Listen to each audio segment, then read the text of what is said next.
So glad to be with you all for today's online conversation with Dale Ahlquist on the strangest story ever told, G.K. Chesterton and the Incarnation. We're delighted that so many of you have joined us today. I believe we have well over 1,500 people registered from all over the world, and just want to thank you for the honor of your time and attention in joining us today. I'd like to send a special welcome and thank you to our nearly 150 first-time registrants for today's online conversation, as well as our international guests joining us from all over the world. So if you haven't already done so, drop us a note in the chat box. Let us know where you're joining us from, and welcome from across the miles and across the time zones. And if you are one of those people joining us for the very first time or otherwise new to the work of the Trinity Forum, we work to cultivate, curate, and disseminate the best of Christian thought leadership and offer a place where leaders can wrestle with the big questions of life in the context of faith. And hope today will be a small taste of that for you. 100 years ago, in 1925, the art and literary critic, philosopher, journalist, and wildly prolific author G.K. Chesterton published his most important work, The Everlasting Man. It was an unusual work by an even more unusual man on what he called the strangest story ever told, the weird, wild, and wonder-filled account of the Incarnation. It was a book that Evelyn Waugh called a permanent monument, and that set a young atheist named C.S. Lewis on a path to Christian faith. In the years after Chesterton's death in 1936, interest in his work initially waned, but has since experienced a renaissance, as more and more people have been attracted to and intrigued by Chesterton's wit, wisdom, and humor in casting new light on the story of the light of the world. It's part of the reason that we made our Christmas reading this year at Trinity Forum a reissue of The Strangest Story Ever Told, excerpts from Chesterton's Everlasting Man. And it seemed fitting to have an online conversation during this Advent season to better explore the mystery of the Incarnation, as well as Chesterton the man himself, to better know and love he whose birthday we celebrate later this month. So I'm so pleased to get to introduce our guest today, Dale Ahlquist. Dale has been called the greatest living authority on the life and work of G.K. Chesterton. He's the president of the Society of Gilbert Keith Chesterton, the creator and host of the EWTN series G.K. Chesterton, the Apostle of Common Sense, and publisher of Gilbert Magazine.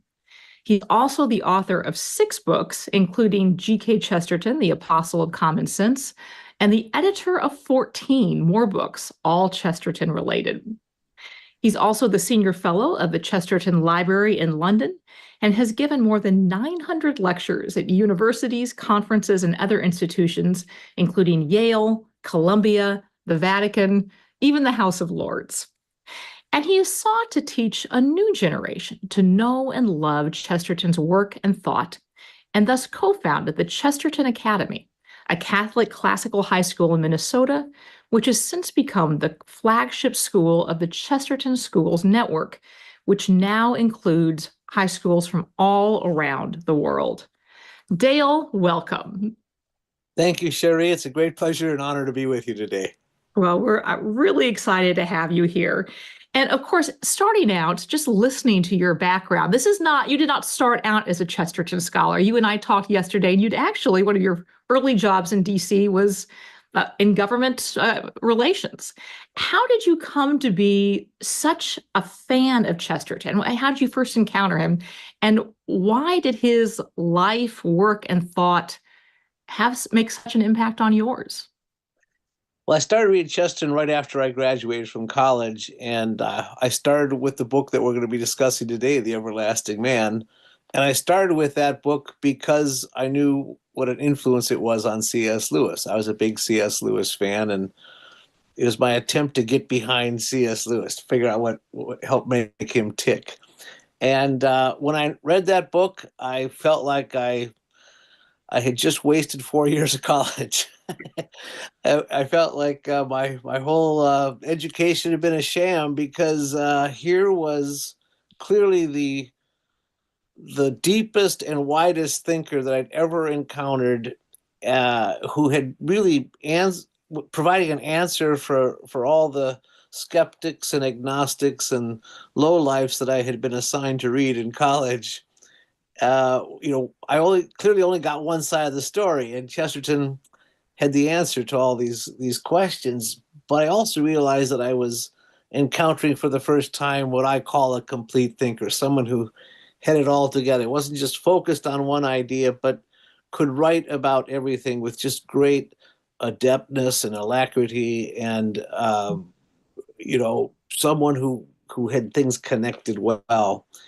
And I really realized I was not understanding everything I was reading, but at the same time, I could not get enough. I wanted more. And so this is back in 1981, I started combing used bookstores to find more Chesterton, and, was wondering.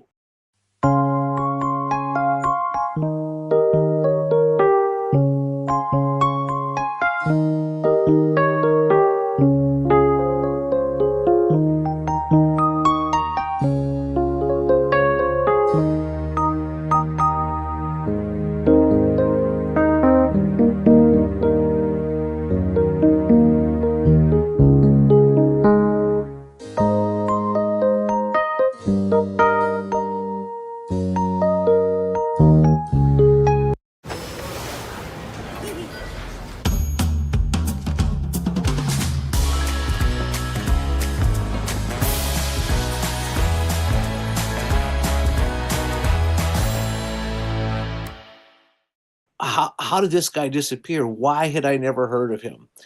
And was I the only one reading him?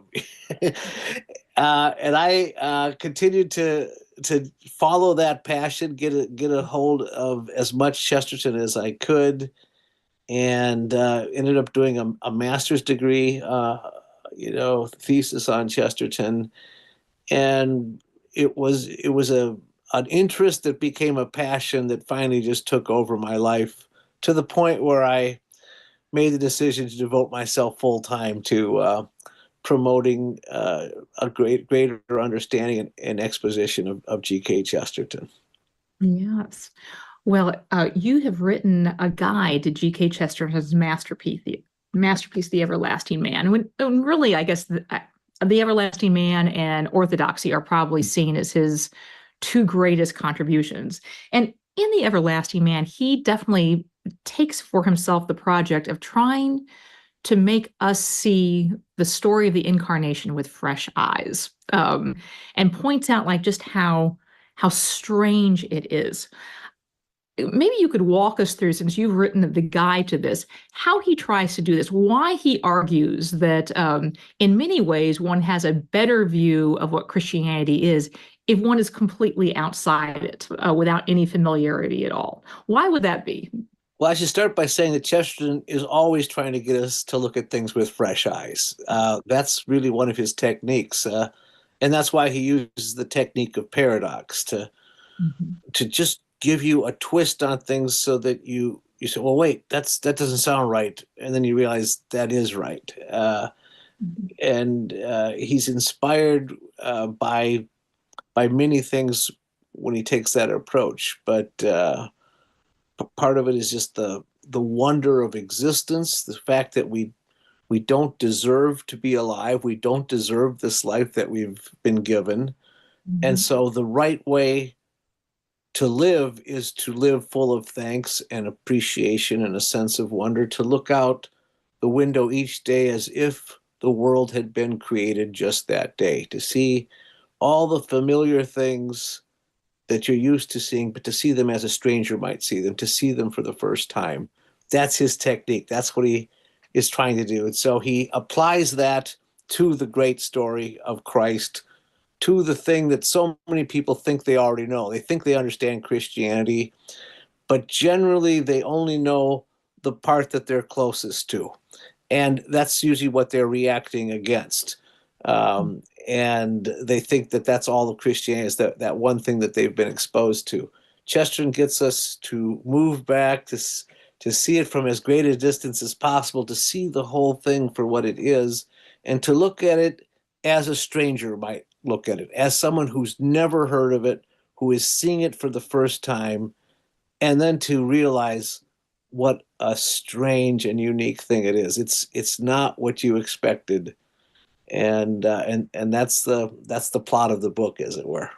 Yes. Well, one thing about the plot of the book that's so interesting is, for a book that's really about kind of, inviting us to sort of see the incredible story of the Incarnation with fresh eyes, it sort of takes him a while to get there. The first sort of 2/3 of the book is sort of this unconventional take on world history, and including a somewhat dizzying historical tour through unusual, shall we say, historical categories involving myths and demons and the like.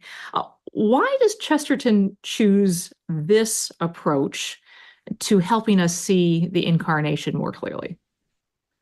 Well, Sherry, if you think about it, the Bible's written the same way. The Fair point. the first 2/3 are hard to get through. And then, things really start happening when Jesus comes in the New Testament. And I think, without intending to, Chesterton lays out his book the same way as the Bible. It's BC and AD. It's everything leading up to Christ, and then everything coming from Christ. And but in order to get us there to that hinge of history where everything changes, he sets up what a problem the world has gotten itself into. And starting from the earliest things that we know, and Chesterton starts out in the cave. He starts out with the first humans, and he's not writing it for someone who knows the Bible story, so he's telling it a different way. So he's going to start with the caveman. Well, what is the one thing we know about the caveman? What's the only thing we know about the caveman? There's only one thing we know. Chesterton says everything else is speculation. We don't really know what he looked like. We don't know what his marital habits were, or really what he ate, or how he dressed, or how he combed his supposedly full head of hair. The only thing we know about him is that he was an artist. That's the one thing we know, because the pictures that he drew on the cave wall are still there for us to see. And he starts out by saying, look, man is different from every other creature. No other creature paints on the wall. And there's this artistic thing in man that sets him apart from the animals. And then we're going to tell the story of man. What do we know about civilization? Well, that the first thing we know about civilization is that it was civilized. He says the curtain goes up on a play that's already in progress. We don't know anything about history before history. We can only start with what history has told us, which is the Safe Light Repair, Safe Light Replace. Nobody likes a cracked windshield. But at least you can go to safelight.com and schedule a fix in minutes. Go to safelight.com and schedule a replacement today. Safe Light Repair, Safe Light Replace. At IHG's Holiday Inn Express, you can guest how you guest. Enjoy free breakfast while you work or play. Take on Miami, Mexico City, Minneapolis, or any Holiday Inn Express destination you choose. Follow a great day with a better night's sleep, all while earning points for free nights with IHG One Rewards. With Holiday Inn Express, part of IHG Hotels and Resorts, you can guest how you guest. Recorded account of the human world. And so he takes what we really know. We know that early man was an artist. We know that civilization begins civilized. We don't know anything about before civilization. And in that early civilization, what is there? There is religion, there is philosophy, and there are the dark arts. There is a belief in a positive form of evil, and those are the and then of course the belief in God. So he follows these four threads and watches how they all wind together and how they lead up to the coming of Christ. It's a completely unique and fresh approach to world history. Mm-hmm.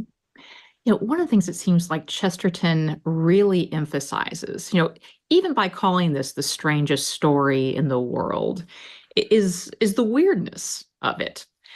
Why is the strangeness of the story so important to Chesterton, and why should it be important to us?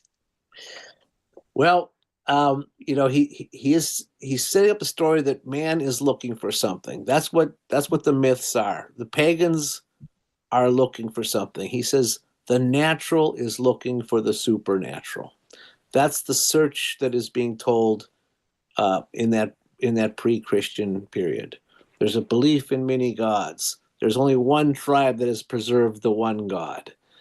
And but what that one tribe does that has preserved the one God hasn't done is they haven't developed philosophy. It's the pagans that develop philosophy. And philosophy and religion come together for the first time, when Jesus comes. Why is that so strange? Because the spiritual life and the intellectual life have finally run into each other, and in a big way. And how does it come? It comes in the most unexpected way possible. If you were God, Sherry, and you wanted to reveal yourself to the whole world, how would you do it? Well, naturally, Sherry, you'd come as a baby, wouldn't you? How no one could expect that God is going to visit this planet in the form of one of his own helpless creatures, and that when that baby grows, his story gets even stranger. When he starts talking about eternal truths, he doesn't say anything that is really the expected thing to say, and he uses imagery that's new, and his understanding of basic relationships such as marriage and worship, again, unusual for not for its time, but for all time. This is someone timeless has come into time, and then what happens to him? He gets put to death. Try to look at this as if you're seeing it for the first time, and then you'll see it's strange.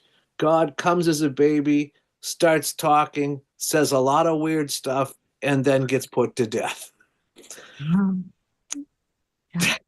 It boggles the mind, stretches the imagination, and actually, sort of speaking of the imagination, this is a huge theme of Chesterton. Chesterton himself said that his imagination was really impacted by George MacDonald. Probably Chesterton's interest in MacDonald spurred C.S. Lewis to start reading George MacDonald as well. And Chesterton believed that imagination was actually the most important element of education, which is also sort of not intuitive necessarily. And that's something that I've noticed that you have picked up even in your creation of different schools within the Chesterton Academy. And one of the things you said at one point was that the people who neglect their powers of imagination become both passive and restless, and ultimately dependent on other people to entertain them and to fill their minds because they're unable to fill it themselves with something more nourishing. This is a description or a diagnosis that seems to really affect a lot of us, so much so that we are completely filled with trivialities and perhaps unable to even wrestle or comprehend the strangest story in the world. How would Chesterton advise us to develop our imagination such that we have the capacity to apprehend as well as love? Class is back in session. The great hunt begins.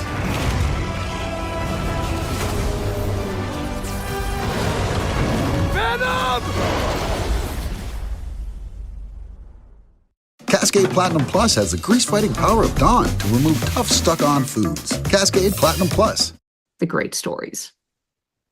Well, our loss of imagination is a sign of decadence, and one of the points of the Everlasting Man is that we get to watch the decadence of civilization and how it happened, and one of the reasons that it decayed was that people became passive. They stopped being able to be amused. They stopped being able to be thrilled and being entertained, and they had to start, as Chesterton says, stabbing their eyes. Just a horrible image, stabbing their eyes in order to have any sensation. When a civilization becomes deadened, it starts falling apart. And when you read his account of the downfall of the Roman civilization, you read that and you're struck by how much it sounds like our society today. And the only way it can be rejuvenated is through the Creator himself, who can recreate, which is what recreation is supposed to be, is recreation. And it's an act of discipline as to exercise our imagination. Chesterton is a master at doing it, and he's a master at pointing it out in others. So that's why you hear him laud the great works of, say, Charles Dickens or Shakespeare or George MacDonald, because these are masterpieces of the imagination, and we get to enter these worlds that are created worlds, created by humans in the world of fiction and literature, and things are alive on a double basis, because we're not only in this world, but we're in this world of imagination. We can be in two worlds at once. And of course, C.S. Lewis picked up on that, and Tolkien picked up on that as well. But when it's all done, the thing about literature is that your mind is working at it while you're reading it, because you have to, create those images yourself. You have to jockey them up yourselves. When you're sitting back watching a movie, you don't have to do that anymore. Everything's being done for you, and it's amazing how the most vivid art form in all of history, which is the motion picture, has deadened our imaginations. It's had the opposite effect on the audience that a piece of literature does.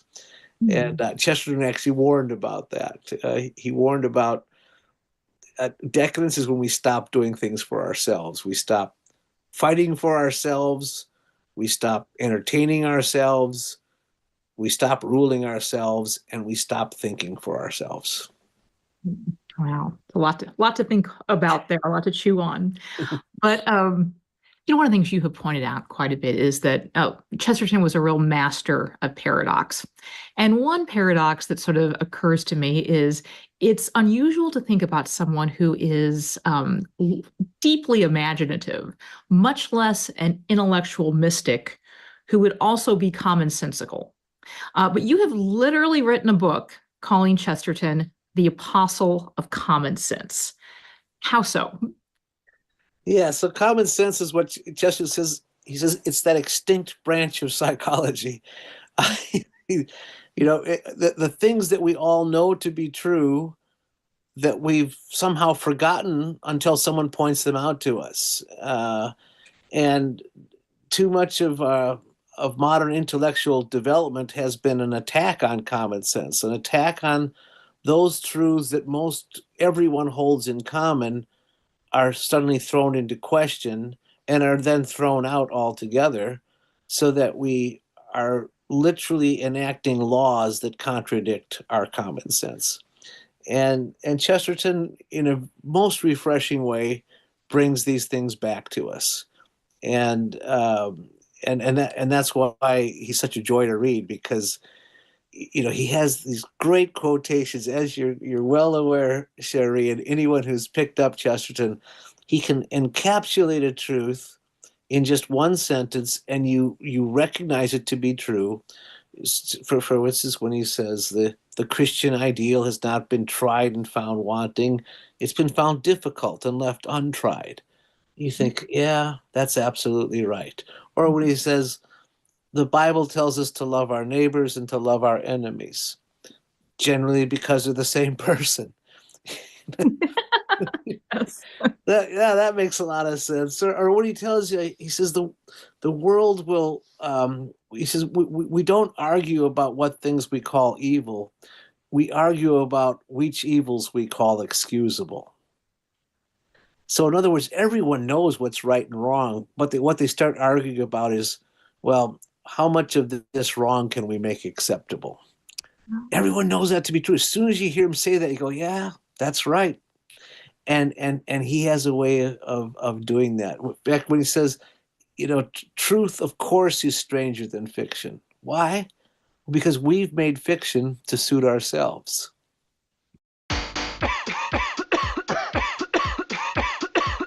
Got a cold?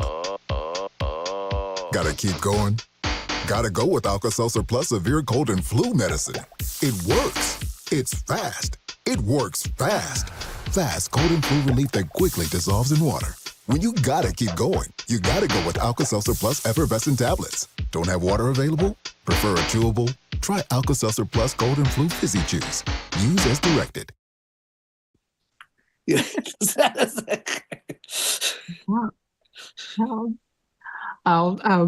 Switching gears just a little bit, I want to ask you about what you called the Chesterton option. And part of the reason I'd like to ask you about this is one of our areas of focus here at the Trinity Forum is exploring models of faithful, God-honoring public engagement. So, when Rod Dreyer's The Benedict Option came out, we hosted Rod to talk about the Benedict Option. Alan Jacobs actually proposed for the first time ever on an online conversation what he called the Gandalf option, which was based on Gandalf's telling, I think it was Denethor. He said, I'm not here to rule. I'm here to try to nourish and care for all the good things that I find in the world because I am a steward. So that stewardship model. But you proposed something slightly different, which you called the Chesterton option of public engagement. What is the Chesterton option?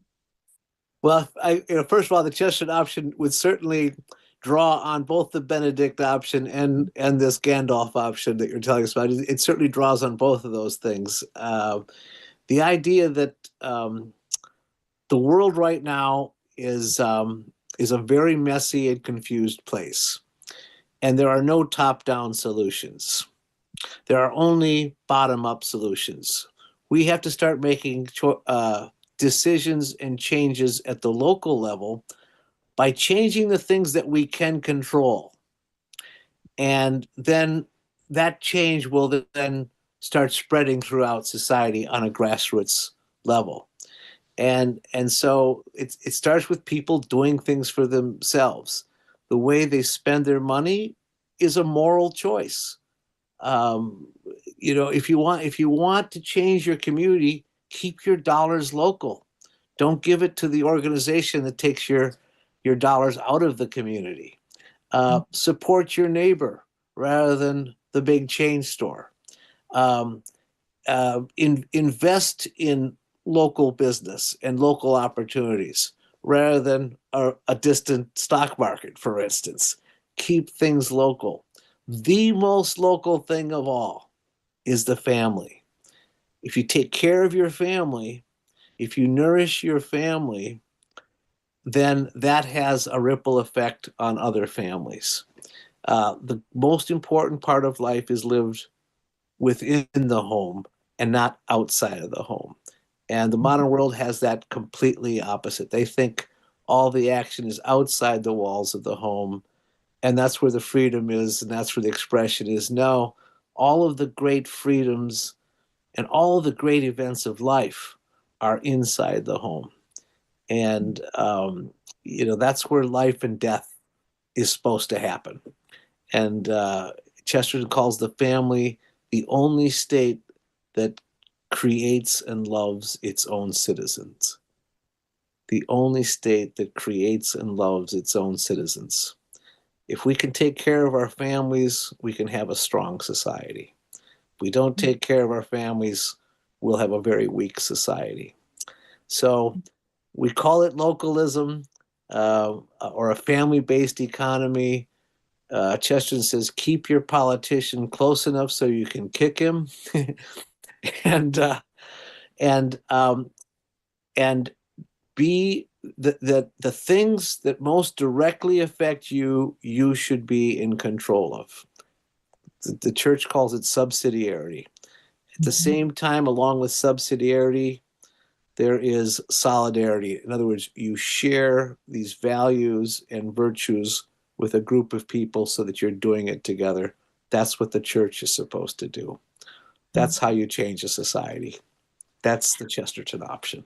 Yes. Well, I mean, let me ask you about that, because there's an interesting paradox between the Chesterton option and the way that Chesterton often engaged publicly, in that he did address the biggest issues of all time. He mixed it up with some of the other leading national intellectuals of his time. And interestingly, he sort of did it in a way where he often became friends with them. I'm thinking about H.G. Wells, an atheist socialist, Rudyard Kipling, George Bernard Shaw, and others with whom he was pretty direct and confrontational in terms of debating a lot of their ideas. I think he gave H.G. Wells, or maybe it was George Bernard Shaw, an entire chapter in his book Heretics. But he did. They each got a chapter. Wells got a chapter, and Shaw each got a chapter. There we go. Oh, yes. But it's sort of interesting in that.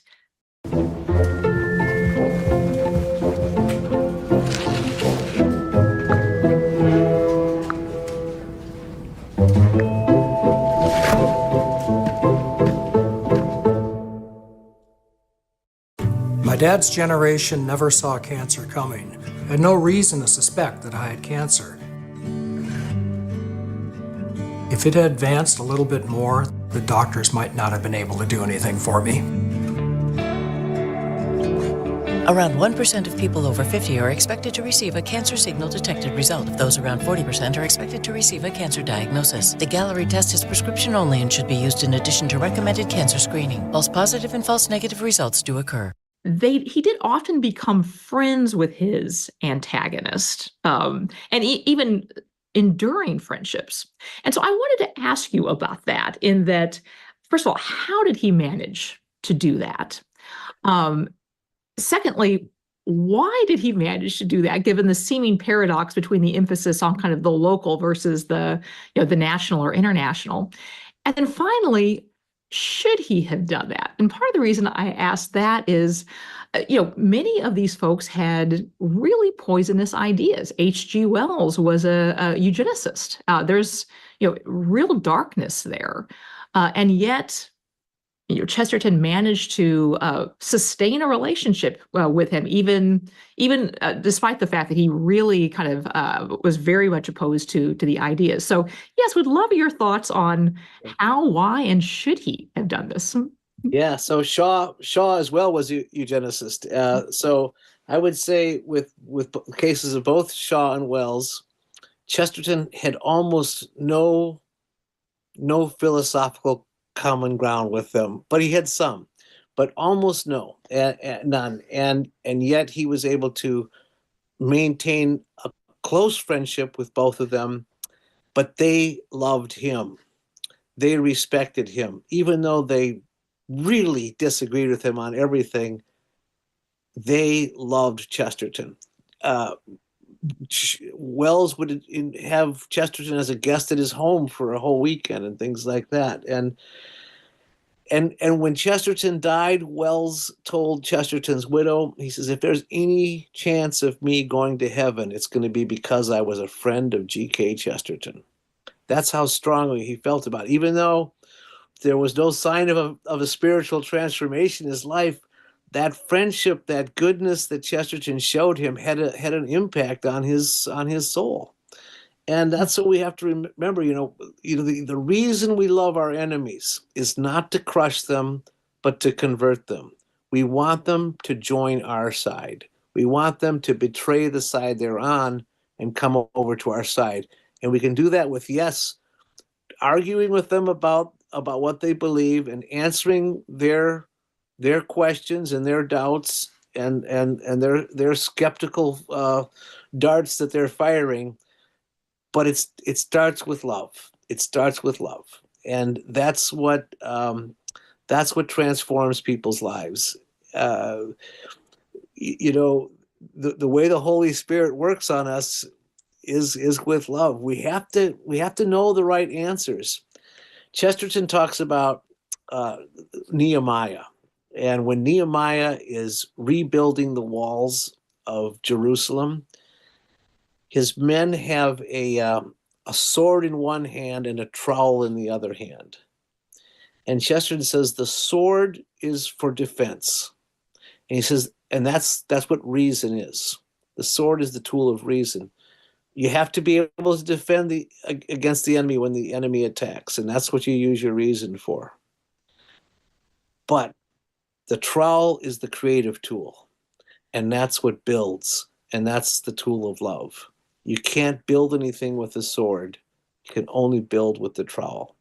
And so, yeah, you gotta be ready to defend the truth when it's attacked, but that's not the only work we do. We're here to build the kingdom of God, and that's a work of love. Well, Dale, there's so much more I would love to ask you, but I also see the questions from our viewers piling up. So we're going to turn to those. And just as a quick reminder to those of you who are joining us, you can not only ask a question, but you can like a question. And that helps give us an idea of what some of the more popular questions are. So starting us off is David Donegan. And David asks, as Christmas approaches, Chesterton wrote the introduction to A Christmas Carol by Dickens in the original first published edition. Can you elaborate on how that came to be and how Chesterton felt about Dickens? Well, first of all, the writer who influenced G.K. Chesterton the most was Charles Dickens. That's probably a surprise to a lot of people.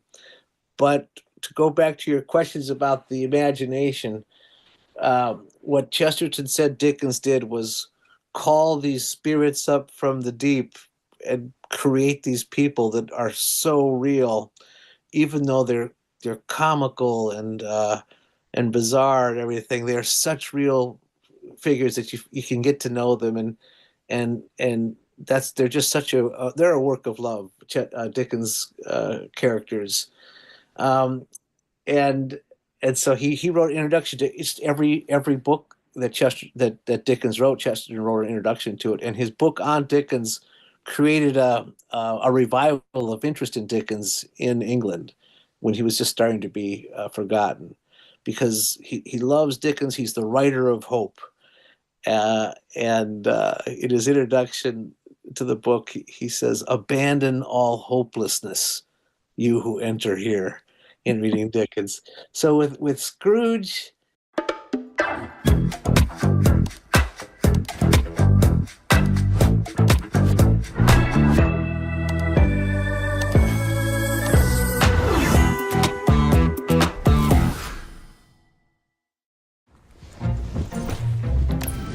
Believe it or not, baby, at University of Phoenix, you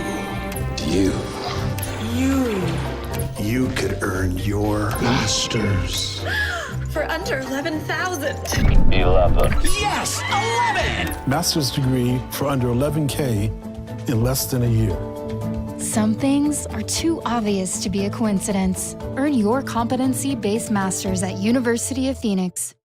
Scrooge, it's a great story of conversion, and of course, it continues to thrill audiences today. It's a timeless tale of conversion, and but also what it did, and people forget this, is it revived an interest in Christmas. Christmas itself was being neglected in England. And what Dickens did is that he revived an interest in Christmas itself, and every year these hopes get renewed each year at Christmas, and A Christmas Carol is one of the ways that it happens. So Betsy Cadotte asked, how did G.K. Chesterton's Catholic faith influence his writing? And would it have been different if he'd remained Protestant? So Chesterton became a Catholic in 1922. So he'd been writing at that point for 22 years. His writing career really begins at 1900. And he dies in 1936. So he was only a Catholic for 14 of his 36 years as a writer, so less than half. To compare his writings pre-conversion and post-conversion, you really can't tell the difference. It's only when he's specifically addressing specific Catholic doctrines that he clearly has a Catholic perspective. But interesting enough, he's already defending Catholic doctrines before his conversion. His most famous character, of course, is the Father Brown character, the priest who is the detective. He wrote half the Father Brown stories before his conversion. So he's already thinking like a Catholic. And I would say that the conversion, it affected his soul and his outlook, but it didn't affect his writing. It's really interesting. So a question from Richard Miles, who asked, what are some living authors or public intellectuals today who most embody the Chesterton option? Nope.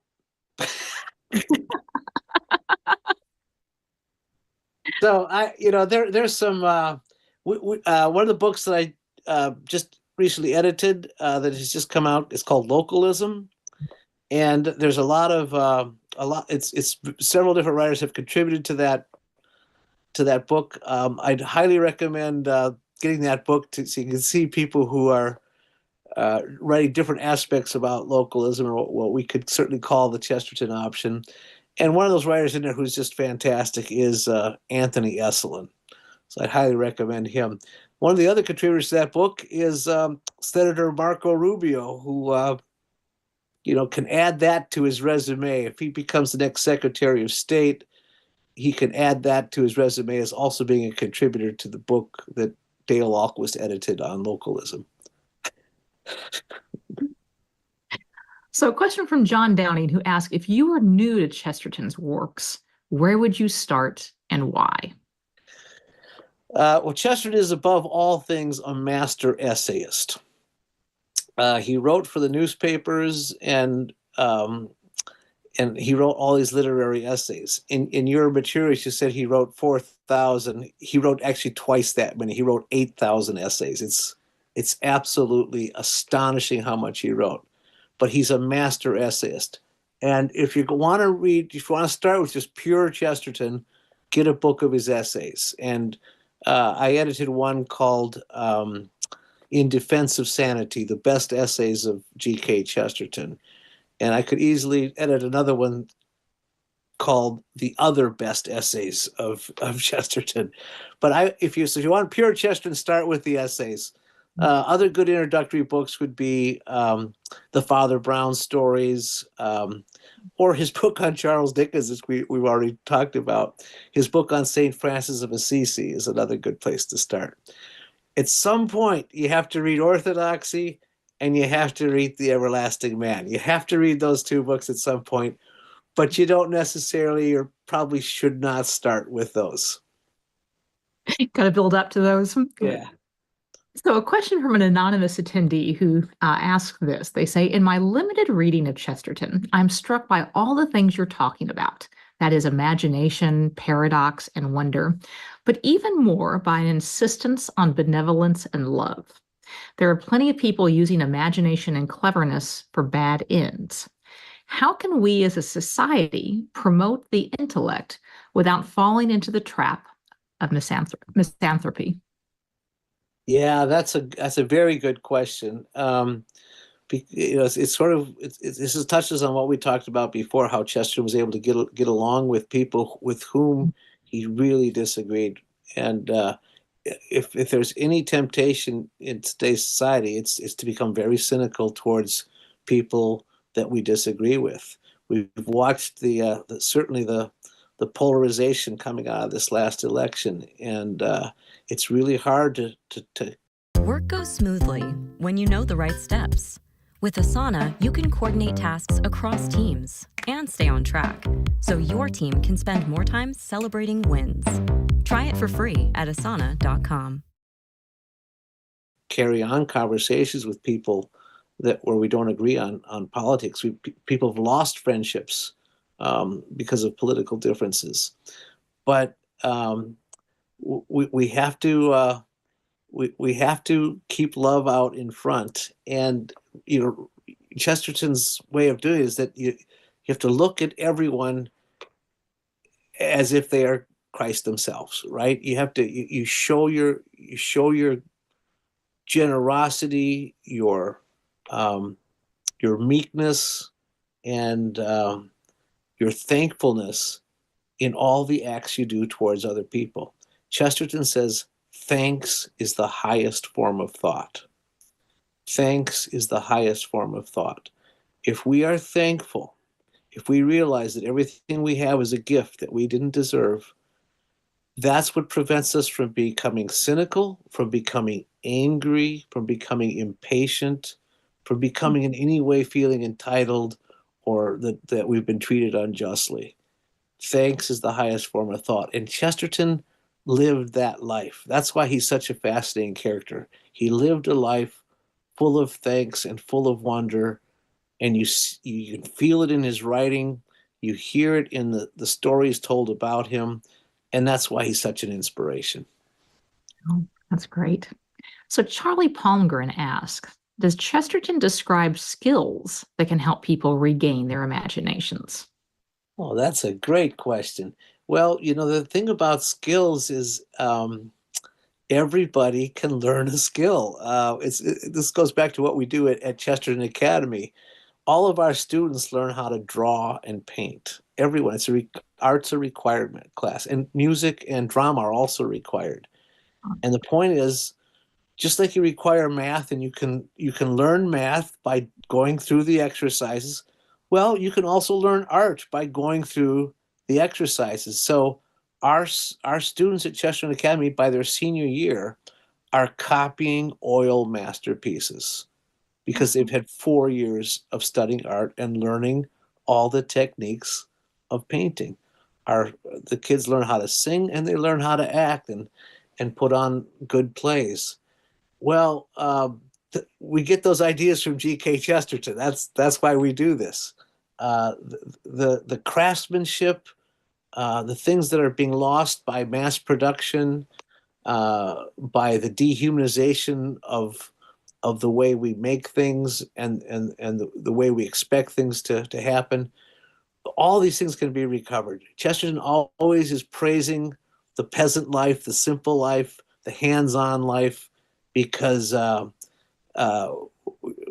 allows us to be creative and also allows us to appreciate other people's creativity. That's great. So a question from an anonymous attendee who asks, the young people I work with seem to reject either or thinking and prefer both and. Is Chesterton, with his use of paradox, a voice for this younger generation? Oh, that's lovely. Well, in many ways, yes. The paradox does allow us to see that there's this apparently contradictory element to truth. Now, you can't confuse that with kind of this Eastern yin-yang version. There's a little bit of good in every evil and a little bit of evil in every good. That's not how paradox works. Paradox works that God is love, but God is also wrath. There is judgment, but there is mercy, and they are both happening at the same time. You can't. One doesn't blend into the other. Red and white don't become pink in Chesterton's. He says the church has always had a healthy hatred of pink. He says you have to have both red and both white at the fullness of their intensity, and accept both those ideas at the same time. And I think the best way to describe it is it comes from orthodoxy, where he explains the paradox that he said our physical sight is stereoscopic. We see with two different eyes, and we are then literally seeing two different pictures of the world at the same time. Well, our spiritual sight has to be the same way. We have to see two different pictures at the same time, and we put them together and see better for that. And that's why it's possible to believe that God is all-powerful and omnipotent and all-knowing, and that we have free will. Mm-hmm. And if you don't believe both those things, it will lead to insanity. You have to believe them both. If we don't have any free will, then our decisions don't matter. If God isn't all-powerful, we can't worship him. Join Planet Fitness today and save $28 or more. Just $1 down, $15 a month. Deal ends February 28th. When I'm on vacation, I want less of this and more of this. Welcome to a vacation that's so much more with Norwegian Cruise Line. Tear it up in Jamaica one day, and jam in Aruba another. Followed by amazing meals when you're back on board. Ooh la la. But there's more! And did I mention the unlimited drinks? I love more. Sorry. Experience more with Norwegian. They have to both be going at their full blast. And of course, the great contradiction is Christ himself, fully God, fully man. As an aside, a few years ago, we hosted Jeremy Begbie, who talked about a way of understanding the Trinity being musically, in that with a chord, there are three distinct notes, each of which fully fill a room and yet are distinct but in harmony. And that by essentially shifting from, say, a logical comparison to a musical, artistic metaphor, and can better understand. So that's really interesting. So Mark Escobar asked, does G.K. Chesterton particularly reflect an influence of the Gospel of John as he uses images or metaphors in his narrative, reflecting on the mystical reality of God in Christ? Does he specifically use John? Chesterton pulls in, there's elements of all the Gospels coming into his writing. I'm trying to think of any specific references to John off the top of my head. I mean, let's see. I'm thinking he's got a lot of references to the Sermon on the Mount and to Beatitudes, to the Nativity. He talks about certainly the death and the crucifixion and the resurrection are referred to throughout his writings, but I can't think of anything specific to John off the top of my head. I'm sure there's something, but I'm going to have to say doesn't occur to me. That's fine. So another question comes from Joel Christie, and Joel asked, how do you suppose Chesterton would encourage the development of intrinsic motivation for ourselves and others in order to push against the tendency to make excuses that reflect convenience and decadence?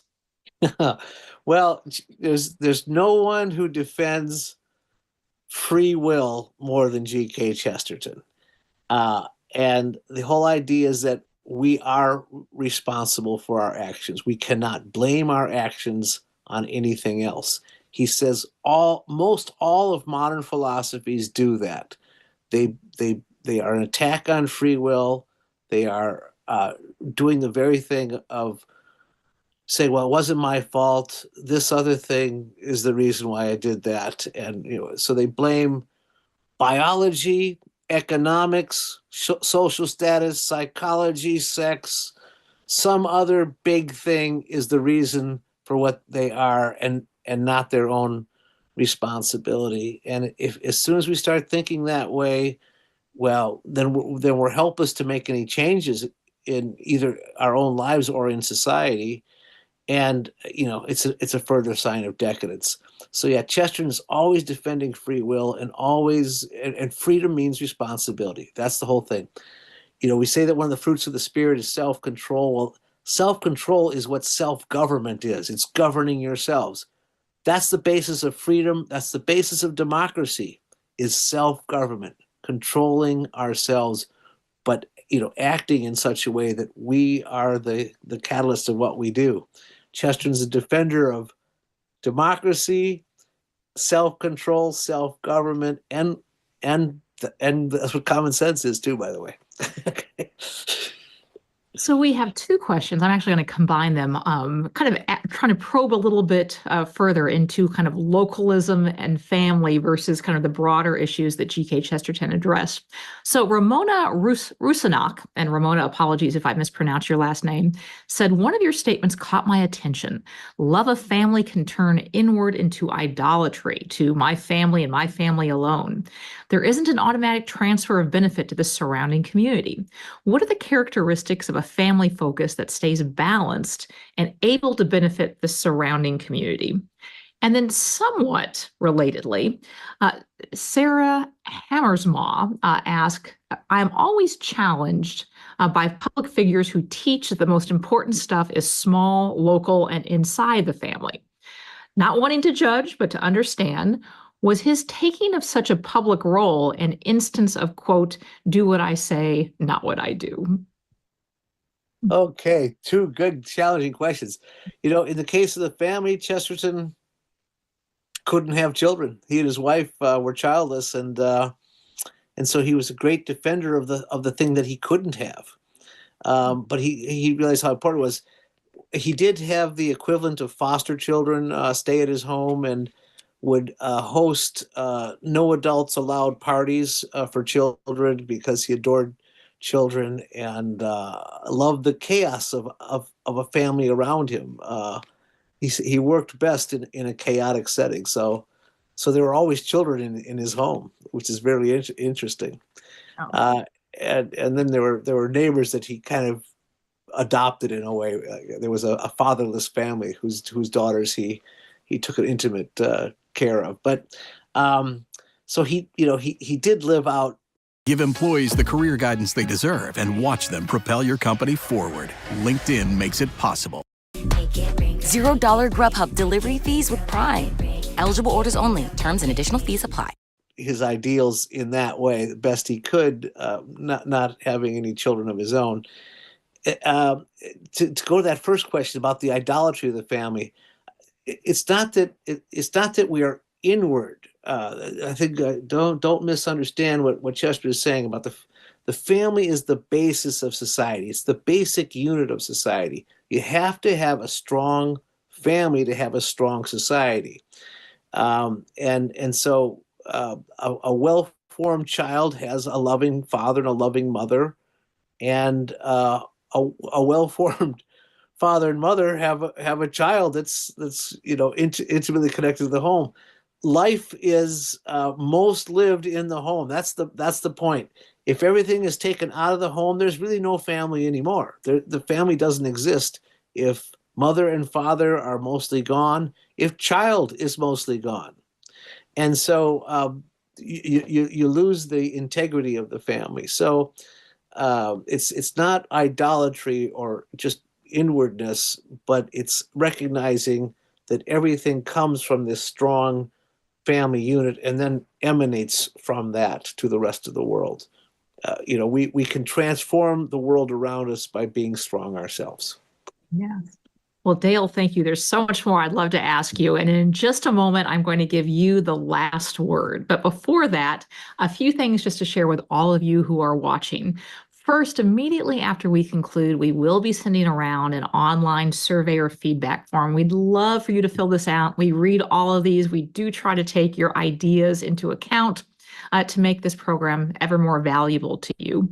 And as a small token of our appreciation for your doing so, we will send you a code for a free Trinity Form reading download of your choice. There's actually several that we would recommend that basically pick up on the themes of our conversation today and go even deeper, including one of Chesterton's short stories, The Oracle of the Dog, part of his Father Brown mystery series. Also, George MacDonald's The Golden Key. We were talking about George MacDonald just a little bit earlier. Others that we would recommend include Why God Became Man by Anselm, Spirit and Imagination, with an introduction by Malcolm Guite, Handel's Messiah, and Bright Evening Star by Madeleine L'Engle. In addition, tomorrow we will be sending around an email with a link to a lightly edited video of today's online conversation, along with a list of additional readings and resources if you want to go more deeply into today's topic. So be on the alert for that, and we would welcome your interest in starting a discussion group. Think about what you've been hearing, and invite others in for a deeper and more robust discussion of some of the ideas that you've encountered today. We'll also be sending around discussion questions as part of our follow-up email if you want to host such a reading and discussion group. In addition, we would love to invite all of you who are watching today to join the Trinity Forum Society, which is the community of people interested in advancing Trinity Forum's mission of cultivating, curating, and disseminating the best of Christian thought. We would love to have you as part of our community. There are, not surprisingly, many benefits to being part of the Trinity Forum Society, including a subscription to our quarterly readings, including our upcoming reading featuring the strangest story in the world, a subscription to our daily What We're Reading list of reading recommendations, and as a special benefit and show of appreciation, we will send you not only a free copy of our Christmas reading featuring the strangest story in the world, but also a signed copy of Dale Ahlquist's Guide to the Everlasting Man. And that's available with your joining the Trinity Forum Society or your gift of $100 or more. So we hope that you will take advantage of that opportunity and that we'll be able to welcome you into this community. Also wanted to note, since this is our last online conversation of the year, that we will shortly be putting out a schedule of new and exciting upcoming online conversations. This is shaping up to be a great 2025 already booked, include Ross Douthat on his new book, Tom Holland from The Rest is History, Kurt Thompson, and many others. So be on the lookout for that list of new online conversations. Also, especially as we wrap out the year, I really want to thank my colleagues at the Trinity Forum, the team behind the online conversation who make this and our other programs possible. So many thanks to Tom Walsh, Campbell Vogel, Brian Dascom, Marianne Morris, and McCrae Henke, as well as our excellent interns. Obviously could not do it without any of you. You are using apple cider vinegar the wrong way. If your goal is to lose belly fat, you need to use it the right way. Guys, I discovered a way to turn apple cider vinegar into something even more powerful than those Manjaro pens. Seriously, when you take it the right way, it shrinks your belly, reduces inflammation, boosts your metabolism, curbs hunger, and even improves your immunity. Let me show you how simple it is. Apple cider vinegar, when used the right way, is the only food in the world capable of activating your body and making it work tirelessly 24. Finally, Dale, as we close out our time together, I wanted to give you the last word. Well, Cherie, thank you for hosting me, and thank you for your fine questions today. It was really a pleasure to be with you, and thank you everyone for watching, and thanks for the great questions that were asked. I hope I did Chesterton some justice in presenting him. He's a life-changing writer. He changed my life, and I can only encourage others to read him and delight in him. He's such a source of joy, but that flash of wisdom, the lights that come on when you're reading him. And this book, The Everlasting Man, does have one of my favorite lines from Chesterton in it. It's a line that a lot of people do quote. It was in the material that was handed out. But I remember the first time I read it, it put the shivers down my spine, because it sums up everything that we have to be, and that is, the dead thing goes with the stream. Only the living thing can go against it. The whole world is going one direction right now, and it's not towards God. We have to be the living thing going against the stream, and that's our challenge, and that's how we obey the great commandments. To love people is to go against the stream. To help people is to go against the stream, and to be like Christ is to go against the stream. The dead thing goes with the stream. Only the living thing can go against it. God bless and Merry Christmas. Dale, thank you so much. It's been a joy. Thank you. Thank you to all of you for joining us. And from all of us at the Trinity Forum, have a very Merry Christmas.